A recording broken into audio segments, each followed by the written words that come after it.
CAB পরিচালিত বেঙ্গল টি-20 লিগের পুরুষদের ফাইনালে উঠল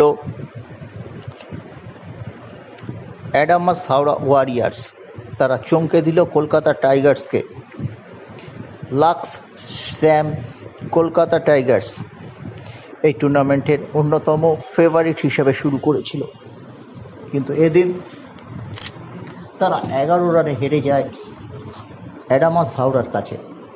প্রথমে ব্যাট করে 157 রান করেছিল অ্যাডামাস, জবাবে 145 রানে নির্ধারিত 20 ওভারে তাদের ইনিংস শেষ হয়। তারা হারিয়েছিল 7টি উইকেট। আয়ুষ কলকাতার হয়ে 53 বলে 70 রান করেছে, কিন্তু বিফলে গেল তার লড়াই। ম্যাচের হিরো সায়ন চক্রবর্তী 2টি উইকেট নিয়েছেন মাত্র 20 রান দিয়ে, এবং এস শর্মা তিনিও 2টি উইকেট পেয়েছেন। আমির গনি পেয়েছেন 1টি উইকেট। প্রথমে ব্যাট করে অরিন্দম ঘোষ জুনিয়র 55 রান করেছেন, তাকে 27 রান করে হাবিব সাকির গান্ধী যোগ্য সহায়তা করেন।